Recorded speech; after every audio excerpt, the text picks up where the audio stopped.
Great. So welcome to today's consultation webinar for the Haringey Draft Local Plan. And today we're going to be talking about the Stroud Green and Hornsey neighbourhoods of the plan.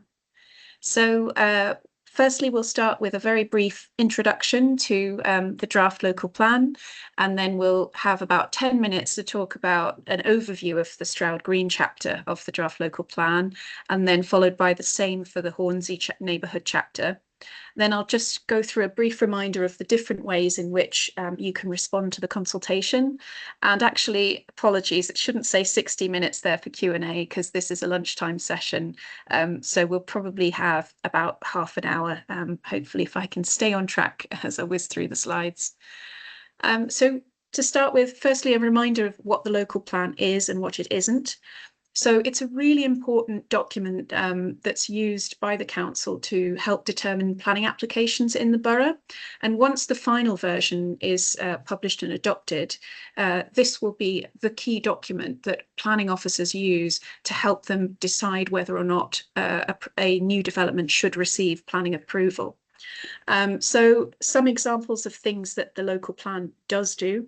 It sets a 15-year vision for the kind of places that we want to live, work and spend time in across the borough of Haringey.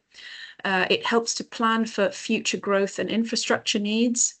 And this includes allocating land for different types of uses. So identifying where new homes, jobs, shops and green spaces should go in the borough. Also things like where tall buildings should go. It also sets policy targets and standards and requirements for making sure that we deliver high quality development and that developers and applicants, private applicants also reach those same quality standards. And that includes on things like climate change, so energy efficiency of buildings, as well as our design standards and other things that the local plan does is that it helps to protect our heritage sites and the natural environment through our planning policies. A few examples of things that the local plan doesn't do. So the plan itself doesn't fund or deliver new developments. It doesn't cover the management of council services, so things like street cleaning, housing tenancies, street parking and LTNs. So it doesn't cover the management of those things. It doesn't make decisions on the delivery of schools, hospitals or transport projects, and it doesn't set council tax or budgets. So why do we need a new local plan? So national planning policy requires all local authorities in the UK to review their local plan every 5 years. And so at the moment, Haringey's adopted local plan is a combination of documents, these colourful ones you see on the slide. Those documents were adopted in 2017 and together they represent the current adopted local plan. But since those documents were published, a lot has changed. So there have been changes to national planning policy and legislation. We've had a new London plan adopted, so the London-wide planning policies have changed. Haringey Council has also declared a climate emergency during that time. And of course, there's an ongoing housing crisis and a growing focus on health and well-being, especially in the context of the ongoing impacts of COVID-19 and the cost of living crisis. So the publication of a new local plan gives us an opportunity to consolidate our existing suite of documents and bring them up to date and in line with national and regional policy. It also provides a great opportunity to deliver on exciting opportunities that are coming up in Haringey, such as being the London Borough of Culture in 2027, and again to help us address ongoing challenges such as the homelessness crisis. So in terms of where this sits within a broader framework of policies, so all development happening in Haringey will still need to comply with national planning policies. It'll also need to comply with the London Plan and also with the North London Waste Plan, which was a partnership of 6 different North London boroughs, of which Haringey is one, that helps to plan where waste processing infrastructure should go. It will also need to comply with any neighbourhood plans that we have. And at the moment in Haringey, we have a Highgate neighbourhood plan that's adopted. And so in the dashed lines on the left-hand side of this slide are those 4 documents that were on the previous slide, which will be replaced by our new local plan. So that's the Strategic Policies DPD, the Development Management DPD, our Site Allocations DPD, and the Tottenham Area Action Plan will be superseded by this new local plan once it's finally published and adopted. And of course, there will also be supplementary planning guidance documents, which will be reviewed and updated once we get the local plan published. So where are we on the journey to creating a new local plan? So this is the second step in a series of steps that are set out by national planning policy, and it's sort of national mandatory statutory requirement that every local authority goes through a series of consultations and goes out to the public before a local plan is finalised and adopted. So our first consultation took place in 2020, 2021 during COVID, and so it was a fully online consultation, and that was what's known as an issues and options consultation. We called it our Haringey First Steps engagement on the local plan. And that was going out to the community and asking very broad questions before we even start the process of drafting any planning policies, to try and find out what are the important matters, the things that matter the most to people in Haringey. And we actually had a really good number of responses. We had over 1,200 responses to that consultation.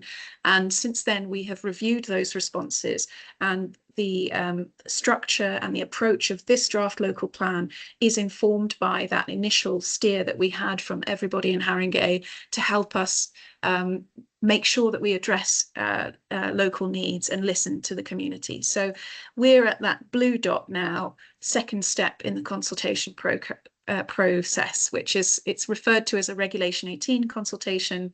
And this is the first time that we've shared a draft version of the planning policies with everyone in Haringey for feedback and comment. It's probably the most important and influential stage now, where everybody can, all of the feedback that we're gathering as part of this current consultation will be a great opportunity to shape and make any necessary changes if we need to on this initial draft before the next step, which will be publishing a refined and edited version of this draft plan, and that will be our proposed submission plan, which will then be published as what's known as a Regulation 19 consultation, and we're currently aiming for spring summer of next year for that. And at that stage, that consultation will be effectively sharing with everyone what the final draft of the plan is, and the sorts of changes which will be possible at that point will be about modifying the wording, making minor adjustments, but it will represent a second opportunity for everybody to feedback on the draft plan and let us know if we need to make any further changes. And that plan, once finally updated, will then be submitted for examination to a planning inspector towards autumn of next year, and then hopefully we're aiming to get the plan adopted by winter of next year. So quite a quick process after this consultation. So how is the draft plan structured? Well, it's over 160 pages of policy because it needs to think about every different aspect that must be considered for new developments coming forward in the borough. But we've tried to make it as accessible and easy to understand as possible. And so we have structured the document into 3 volumes. So part 1 is the overarching spatial vision. It sets out our Haringey placemaking framework and overarching objectives, priorities and approach for placemaking in the borough, and also the spatial strategy. So overall, which areas of the borough should have transformational new development happening versus sort of smaller scale infill development. And then we have part 2, which is comprises the neighbourhood chapters, and those go into much more detail on a neighbourhood by neighbourhood basis. So setting out the key placemaking priorities for each neighbourhood, and all the details about proposed site allocations can be found there also.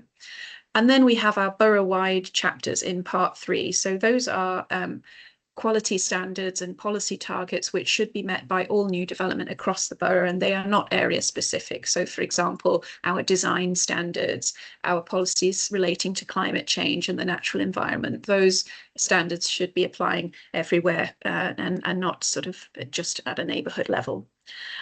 So today's session, as we're talking about Stroud Green and Hornsey, we're in the part 2 volume of the plan. The full version of the draft local plan is available to see in person. We've got paper printed versions of these at every library in Haringey, and until the end of the consultation period, which is the 19th of December. So and then of course the other way to find these more detailed version of the neighbourhood policies would be to go to the Your Neighbourhood button on our website. I should say also that the slides for this session will be uploaded shortly after this webinar, and this is a live link. So if you want to sort of go and find these slides on our website, you'll be able to click on this Your Neighbourhood button in the PDF slides, and it will take you directly to that web page on our consultation website. And there you'll find a menu of all 11 neighbourhoods, which you can sort of delve into, including Stroud Green and Hornsey. So, as mentioned, our spatial strategy maps out locations in the borough, potential locations in the borough for new development, and so those are categorized into enhance and transform areas. So the transform areas are shown in purple here on this map. Those are areas where a more comprehensive scale of development is proposed to take place, where it might change the character and the use of sites. So we can see that those are mostly concentrated around Wood Green and some in the east of the borough also. And the orange areas are areas for enhance. So those are locations where new development may still be proposed as part of a placemaking approach for those locations, but in general it's usually more a smaller scale, or it's sort of consistent with what's already enhancing what's already there. So it might be some new infill that's more of the same. So if it's an area that's residential and there's a site that has a suitable location, it might be adding some more residential to that existing site, or it might be public realm enhancements and improvements. So improving, creating a new public place and improving the streetscape, linking to that. So as we've said, we have taken a neighbourhood led approach to our strategy for the draft local plan. In the adopted version of the plan, we had feedback at first steps that it was felt that there was quite a lot of focus on the east and on Wood Green, and not as much focus on the west of the borough. So by taking this neighbourhood approach, where we have a chapter for every neighbourhood of the borough, we hope that it's a more a sort of fairer approach and helps us to be consistent in our capturing placemaking opportunities across the whole borough, and not just in certain parts. So there's been a really extensive review of all areas of the borough. And so the way in which the neighbourhood chapters are set out, this is just an example, is at the front of the chapter, you'll find a map that captures all of the placemaking focus areas identified in that neighbourhood. So this example shows the Tottenham Hale placemaking focus areas there on the left. It also sets out an overarching vision and a neighbourhood policy for the area, and identifies placemaking priorities for the neighbourhood as a whole. Then it zooms in to each individual placemaking focus area. So in this example, we're looking at number 1 for Tottenham Hale, which is Tottenham Hale District Centre.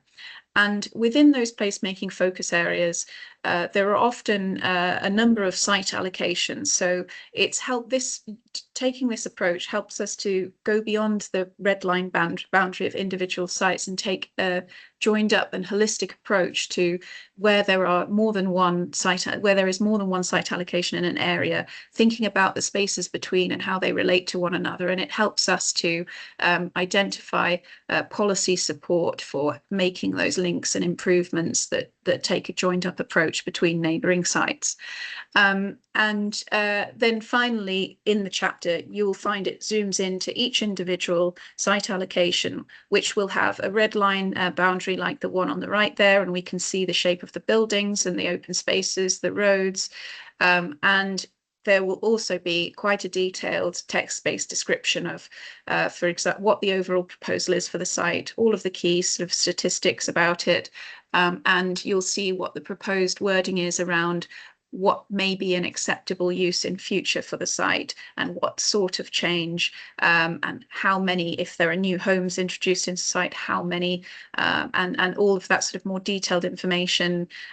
So I do really encourage it. There's not enough time for us to go into detail for each site allocation today in these neighbourhoods, but I would really encourage you to check out either our website or the copy in the libraries.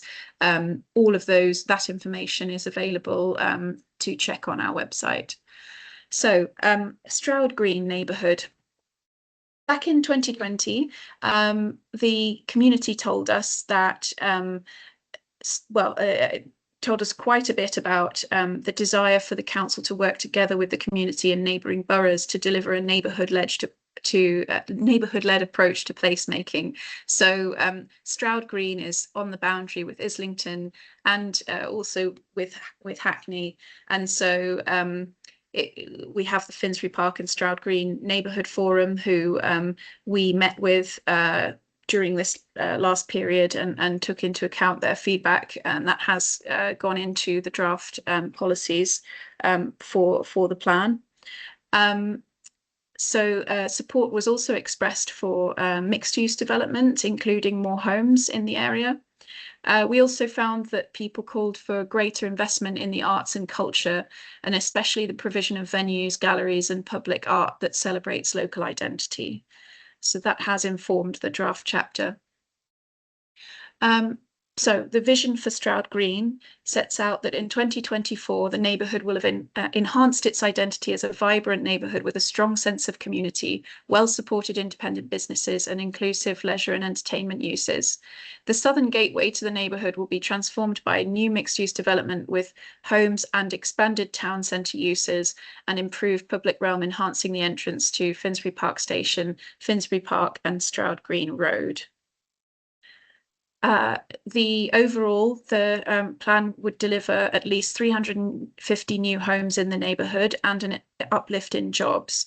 So some of the detail of the neighbourhood policy for this chapter includes strengthening the role and function of the Finsbury Park District Centre and Stroud Green Road, and making sure that we preserve and enhance the rich built heritage in that area. So this includes through retaining and re-providing affordable leisure uses which exist particularly around the entrance to Finsbury Park, such as the bowling alley, and improving and enhancing biodiversity and public realm, particularly along Stroud Green Road, for example, and providing opportunities for new public art. Helping to improve safer pedestrian, cyclist movement through the district centre in this area. And generally enhancing the existing green character and recognising the value of both Finsbury Park and Parkland Walk. So we've got two placemaking focus areas in Stroud Green in the chapter. So this is the first one. This is called the Finsbury Park Gateway. So this site has been identified as a potential transform area. And what that means is that there's a proposed vision to see this location transformed as a gateway to Finsbury Park and entrance to the characterful and historic Stroud Green Road. So this includes providing new high-density mixed-use redevelopment with town centre uses and new homes, and potential for a new landmark tall building. And sorry, this slide should also say that the re-provision and of affordable leisure spaces, including the bowling alley, it does form part of the policy for this location. And then safer public realm, so celebrating local identity, so improved street crossings and lighting between Stroud Green Road, Finsbury Park and Finsbury Park Station. and restoring the unity of historic shop frontages in this area. And providing community-led public art is also supported and encouraged in this chapter. Oh yes, sorry, I do have it at the bottom of the slide there. So retention and reprovision of existing inclusive leisure and community uses is an important part of the placemaking focus area here. And so working with the neighbourhood forum and local businesses to identify needs. So just to quickly remind everybody, this is the area that we're talking about for the placemaking focus area. So it includes two site allocations. One is the red line that you can see around the site just at the entrance to Finsbury Park, with Finsbury Park Bowling Alley, the 12 Pins pub, and the cycle park there. And then the other is just the other side of the railway tracks, which has the depot site on it currently at the moment. So please do check out our documents to read the finer detail on those if you're interested. Moving on to the second placemaking focus area in Stroud Green. This is an enhanced area. So the proposal is to provide a climate resilient, enhanced public realm that celebrates local identity. This will include a new public space at Charter Court in front of the existing residential block, and street trees, soft landscaping and seating on Stroud Green Road as part of this, with some community-led public art.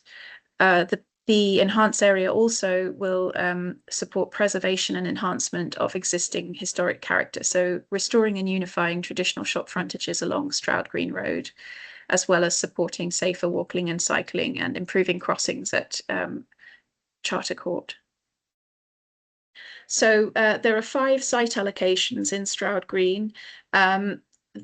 All of the detailed information for these site allocations is provided on the website, and these are hyperlinks. So when the slides go up after this session, you'll be able to click on the individual names of each of these sites, and it will take you straight to the web page, which has got the red line map and all the detailed information for those individual sites. And if you scroll to the bottom, there's a very simple survey that you can fill in to just tell us directly what you think about that individual site. And the one that's in blue there is the only one we haven't talked about today. That is a former petrol station on Stapleton Hall Road, and it doesn't sit within a placemaking focus area. That's a potential new site allocation that's just sort of,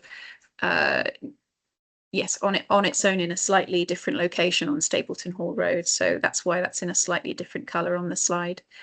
So I'll try and speed up a bit for Hornsey so that we have time for a discussion at the end.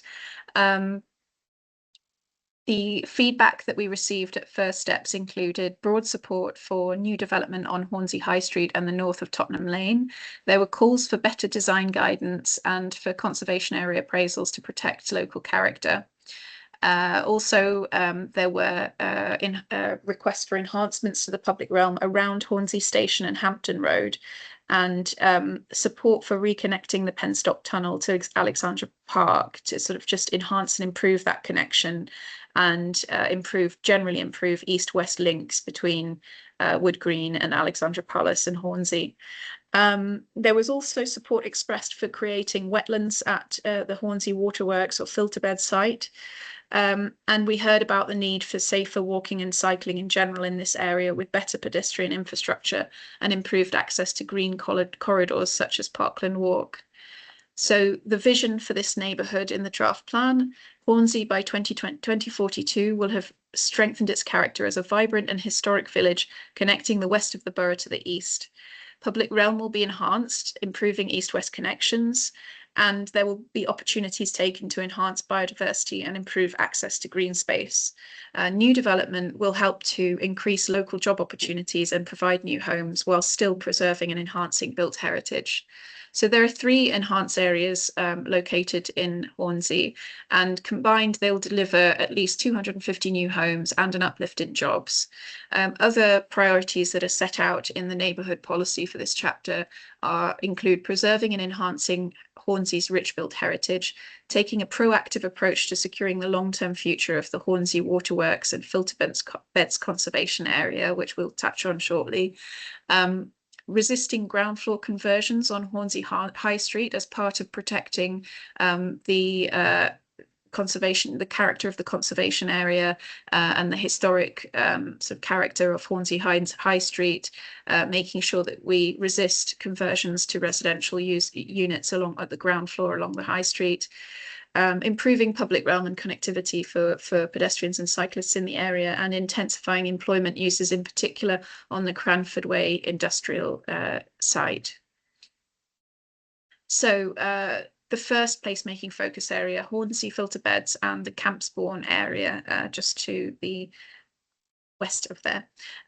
Some of the key priorities for this placemaking focus area include enhancing Hornsey filter beds. So making sure that sensitive redevelopment of parts of the site includes new homes and also the creation of wetlands. Nature recovery should be supported on the site, and access to nature should be provided. There are some parts of the filter bed site which will still be used by Thames Water for their infrastructural needs, but the site allocation proposes to release some of the land to help achieve some of these objectives. So the other point is improving the east-west public realm. There's a great opportunity to improve the connection between Wood Green and Alexandra Palace here through the site, and improve the Penstock foot tunnel connection as part of new development. Another key point, providing a safer, more cohesive public realm as part of this across the whole placemaking focus area. So that includes in the Campsbourne estate, taking opportunities to enhance the streets, activate frontages, and improve wayfinding through the estate, and making sure that we retain Campsbourne School and buildings that are important local assets to the community. And then also taking the opportunity to preserve industrial heritage in the conservation area. So making sure that we reference the historical interest of the filter beds as part of any new development. So here's an aerial view just reminding us of that site, and you can see the grey roofs of the infrastructure for Thames Water, and then the grid of the old historic filter beds. The red line boundaries shows the extent of the site allocation. And again, the link for this site allocation to tell us your thoughts is included on these slides and will be uploaded after this presentation. So placemaking focus area 2, Hornsey High Street. The key priorities for this PFA are creating a welcoming gateway into Hornsey, so improving the railway bridge to enhance safety and create a more attractive route, and preserving and enhancing historic character and local heritage. The policy also supports the vibrance of Hornsey's local centres through, again, as I mentioned, resisting ground floor conversions and providing new active frontages also along both the High Street and also Tottenham Lane. So helping to restore traditional shop fronts wherever possible and in keeping with historic character. And then on improving pedestrian connectivity from the High Street to Alexandra Palace, there's a policy point on making sure that wayfinding and public realm is improved between those two areas. And then finally, placemaking focus area 3 in Hornsey is the Tottenham Lane and Cranford Way placemaking focus area. So this area comprises the Cranford Way LSIS, so site of industrial importance, which is that big red line which says SA08 on it. That's the site allocation boundary, and that's sitting within a broader, taking the opportunity to think about the potential placemaking improvements that could also happen just to the north of there up towards Hornsey Station, and thinking about this all together as one placemaking approach rather than individual sites which you know, together could have an even better impact on enhancing this local area. So some of the policy points included here are a priority to enhance and restore the public realm, so creating a new public square at Hornsey Station, restoring traditional shop fronts along Tottenham Lane, also improving the junction of Church Lane and Tottenham Lane to rationalise fragmented traffic islands. So that's just on the west of the sort of placemaking area there. There's a sort of a junction where those roads meet, and thinking about improving the public realm there as part of a wider series of new developments here. And then also intensifying employment uses on the Cranford Way site itself to increase employment space, as well as provide pedestrian and cycle, look at improving the pedestrian and cycle connectivity in this area, and exploring opportunities for rail freight to service the industrial site. There's also a policy point around making sure that we improve the entrance to the Cranford Way site itself from Tottenham Lane to help balance access needs for vehicles, pedestrians and cyclists as part of any sort of intensification of this area, to make sure that those movements are well coordinated and work for everybody's needs. And then finally, preserving and celebrating heritage assets. So there's an opportunity to celebrate the former Lotus car factory and showroom that's to the north of the Cranford Way Elsis site near Tottenham Lane. So this is the list of site allocations in the Hornsey chapter and in the Hornsey placemaking focus areas. All of the site allocations in Hornsey fall within the placemaking focus areas that we've just talked about. And you can find the full information on our website for each.